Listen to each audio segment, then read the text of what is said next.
जानिए कैसे हुई गरुड़ और नागों की उत्पत्ति और कैसे बने गरुड़ विष्णु के वाहन। आज हम आपको एक पौराणिक कथा बता रहे हैं जिसका वर्णन महाभारत के आदि पर्व में मिलता है।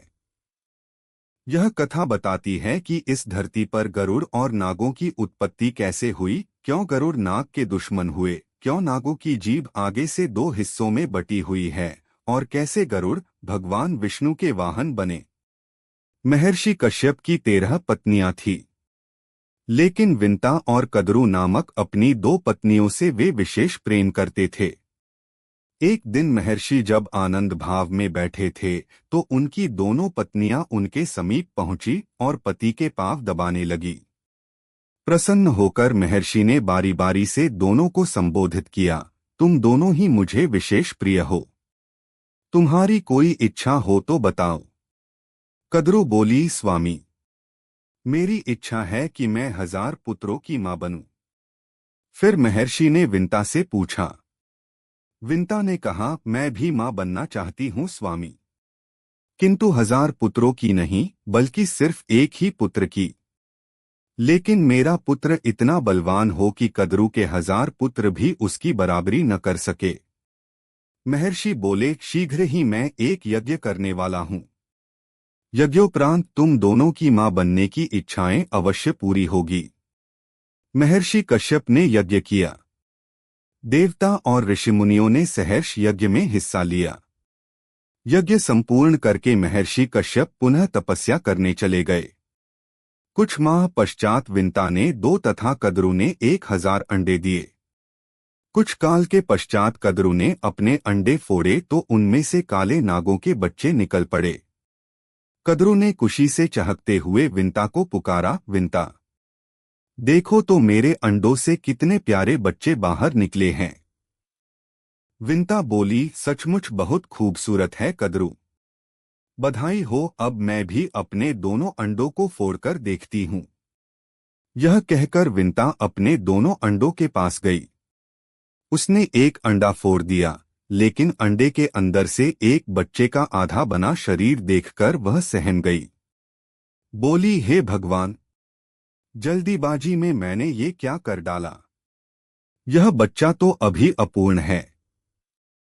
तभी फूटे हुए अंडे के अंदर से बालक बोल पड़ा, जल्दबाजी में अंडा फोड़कर तुमने बहुत बड़ा अपराध कर डाला है।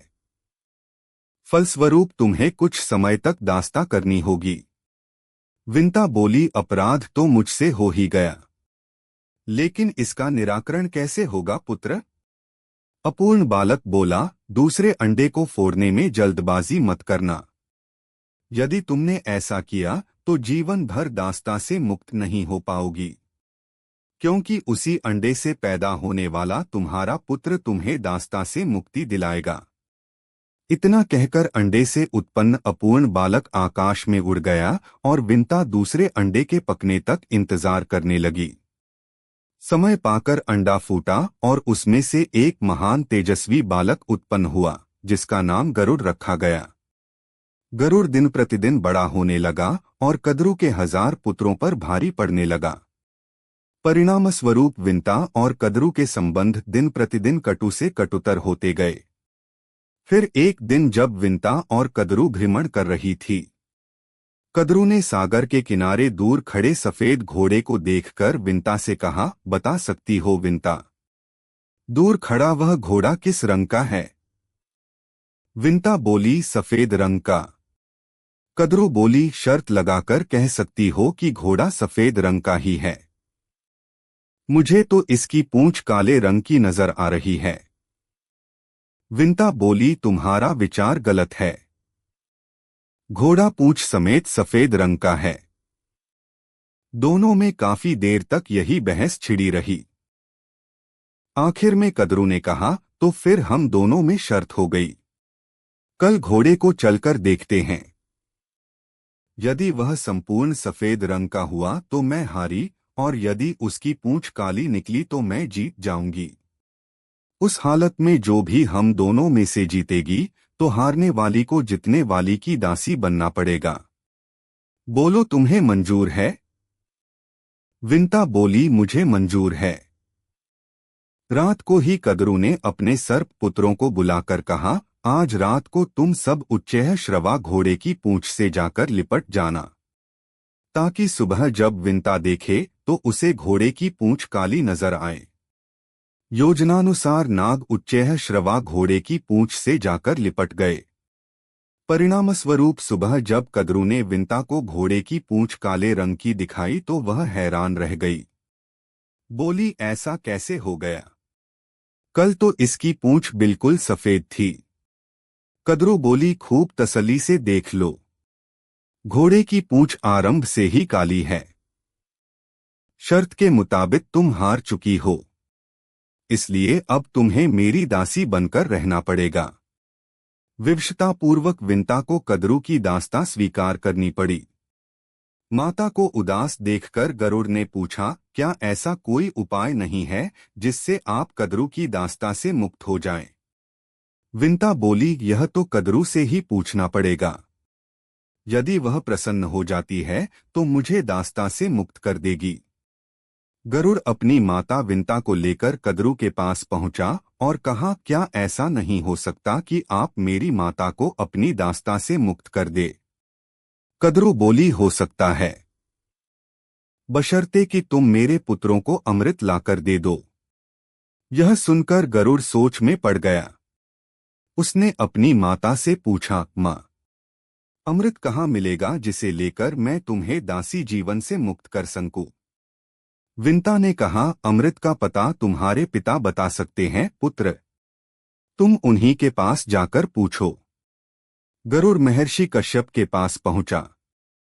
कश्यप अपने पुत्र को देखकर बहुत प्रसन्न हुए। गरुड़ ने उनसे पूछा, पिताश्री, मैं अमृत लेकर अपनी माता को दास्तां से मुक्ति दिलाना चाहता हूँ।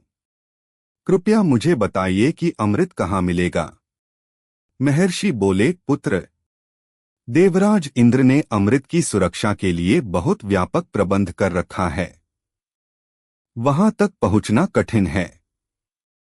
गरुड़ बोला, इंद्र ने कितनी ही कड़ी सुरक्षा प्रबंध क्यों न कर रखे हो, मगर मैं अमृत ले आऊंगा। आप मुझे सिर्फ उस स्थान का पता बता दीजिए। महर्षि कश्यप ने गरुड़ को इंद्र का पता बता दिया। गरुड़ ने फिर पूछा, पिताजी, मुझे भूख बहुत लगती है, कृपया मुझे यह भी बता दीजिए कि इस लंबे मार्ग में क्या खाकर अपना पेट भरूं। महर्षि बोले, अमृत जिस स्थान पर रखा है उस सरोवर तक पहुंचने में तुम्हें वक्त लग जाएगा। इस बीच समुद्र के किनारे तुम्हें निषादों की अनेक बस्तियां मिलेगी। ये निषाद बहुत पतित है और इनके आचरण असुरों जैसे हैं। तुम इन्हें खाकर अपनी भूख मिटा लेना। गरुड़ बोला, और उसके बाद भी मेरा पेट न भरा तो? महर्षि बोले, सरोवर के अंदर एक विशाल कछुआ रहता है और उसके साथ ही वन में एक महाभयंकर हाथी भी रहता है। दोनों ही बहुत क्रूर और आसुरी प्रवृत्ति के हैं। तुम उन्हें भी खा सकते हो। पिता का आदेश पाते ही गरुड़ अमृत सरोवर की ओर बढ़ चला। मार्ग में उसने निषादों को खाकर अपनी भूख मिटाई। फिर अमृत सरोवर पर पहुंचकर कच्छप और हाथी को अपने पंजों में दबाया और दोनों को खाने के लिए किसी उचित जगह की तलाश में उड़ चला। सुंदरी पर्वत पर लहलहाते ऊंचे वृक्षों को देखकर जैसे ही उसने एक वृक्ष पर बैठना चाहा तो उनके भार से वृक्ष की शाखा टूटकर नीचे गिरने लगी। यह देख गरुड़ तुरंत उड़ा और दूसरे वृक्ष पर जा बैठा। जिस शाखा पर वह बैठा उस शाखा पर उसने उल्टे लटके कुछ ऋषियों को तपस्या करते देखा, लेकिन वह शाखा उनके भार से टूटकर नीचे गिरने लगी। यह देख गरुड़ ने शाखा को चोंच में दबाया और हाथी तथा कच्छप को पंजे में दबाए हुए वह अपने पिता के आश्रम की ओर उड़ चला। कश्यप के आश्रम में गरुड़ ने उड़ते उड़ते अपने पिता से पूछा, पिताजी, मेरे भार से उस पेड़ की शाखा टूट गई है जिस पर कुछ ऋषि उल्टे लटके तपस्या कर रहे थे। मुझे बताइए अब मैं इस शाखा को कहाँ छोड़ूं? महर्षि कश्यप बोले, तुमने बहुत अच्छा किया पुत्र, जो सीधे यहाँ चले आए। शाखा से उल्टे लटके हुए ये बालखिल्य ऋषिगण हैं। अगर इन्हें कष्ट पहुंचा तो ये शाप देकर तुम्हें भस्म कर देंगे। गरुड़ बोले, तो फिर बताइए अब मैं क्या करूं? महर्षि बोले, ठहरो, मैं ऋषिगण से प्रार्थना करता हूं कि वे अपना स्थान छोड़कर नीचे आ जाएं। महर्षि कश्यप ने ऋषि गणों से प्रार्थना की। बालखिल्य ऋषियों ने कश्यप की प्रार्थना स्वीकार कर शाखा छोड़ दी और वे हिमालय में तपस्या करने चले गए। चोंच में दबी शाखा को नीचे फेंककर गरुड़ ने भी आनंद से कछुए और हाथी का आहार किया और तृप्त होकर पुनः अमृत लाने के लिए उड़ चला। गरुड़ अमृत सरोवर के पास पहुंचा तो अमृत की रक्षा करते हुए महाकाय देवों और अमृत कलश के चारों ओर घूमते हुए चक्र को देखकर वह हैरान हो गया। उसने सोचा कि ये देव और चक्र देवराज इंद्र ने अमृत कलश की सुरक्षा के लिए लगाए हुए हैं। चक्र में फंसकर मेरे पंख कट सकते हैं, इसलिए मैं अत्यंत छोटा रूप धारण कर इसके मध्य में प्रवेश करूंगा। गरुड़ को देखकर एक देव ने कहा, यह कोई असुर है जो वेश बदलकर अमृत चुकाने यहां तक पहुंचा है। हमें इसे खत्म कर देना चाहिए। दोनों देव विद्युत गति से गरुड़ पर टूट पड़े, लेकिन गरुड़ ने अपने पैने पंजों और तीखी चोंच से इन्हें इतना घायल कर दिया कि शीघ्र ही वे दोनों बेहोश होकर गिर पड़े। गरुड़ ने अमृत कलश पंजों में दबाया और वापस उड़ गया। होश में आते ही दोनों रक्षक देव घबराए हुए इंद्र के पास पहुंचे और गरुड़ द्वारा अमृत कलश ले उड़ने की घटना बता दी। यह सुन के इंद्र चकित होकर बोला, ऐसा कैसे हो गया?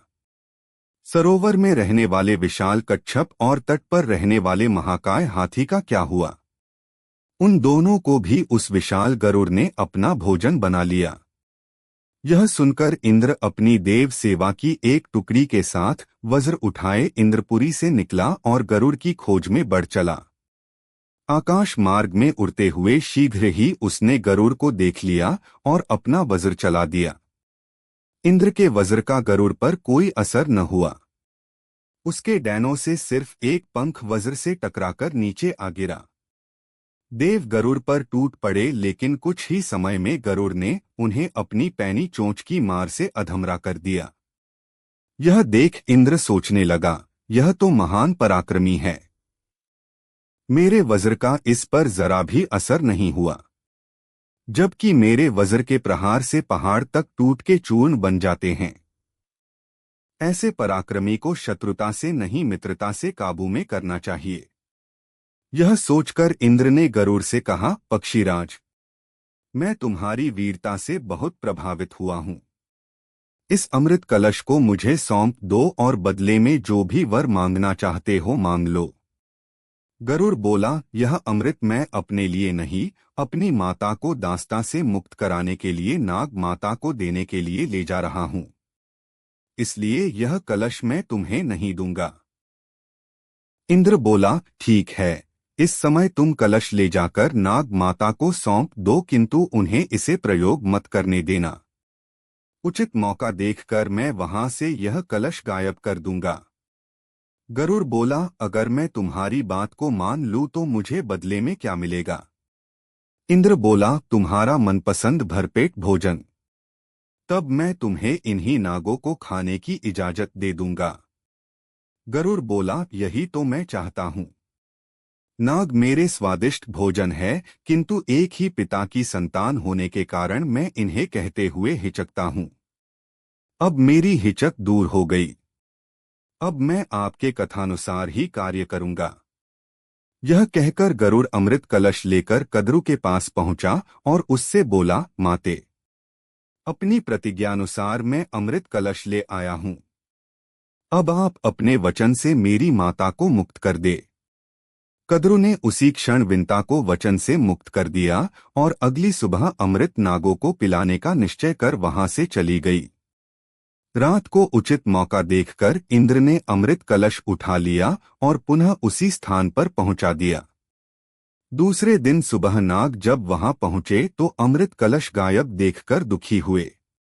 उन्होंने उस कुशा को ही जिस पर अमृत कलश रखा था चाटना आरंभ कर दिया, जिसके कारण उनकी जीभ दो हिस्सों में फट गई।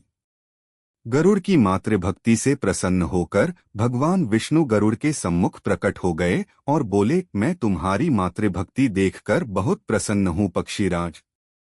मैं चाहता हूँ कि अब से तुम मेरे वाहन के रूप में मेरे साथ रहा करो। गरुड़ बोला, मैं बहुत भाग्यशाली हूँ प्रभु, जो स्वयं आपने मुझे अपना वाहन बनाना स्वीकार किया। आज से मैं हर क्षण आपकी सेवा में रहूंगा और आपको छोड़कर कहीं नहीं जाऊंगा। इस तरह उसी दिन से पक्षीराज गरुड़ भगवान विष्णु के वाहन के रूप में प्रयुक्त होने लगे। गरुड़ के भगवान विष्णु की सेवा में जाते ही देवता भयमुक्त हो गए। और चूंकि नागों के छल के कारण गरुड़ की मां विनीता को दास्तां स्वीकार करनी पड़ी, इसलिए नाग और गरुड़ एक दूसरे के दुश्मन हैं।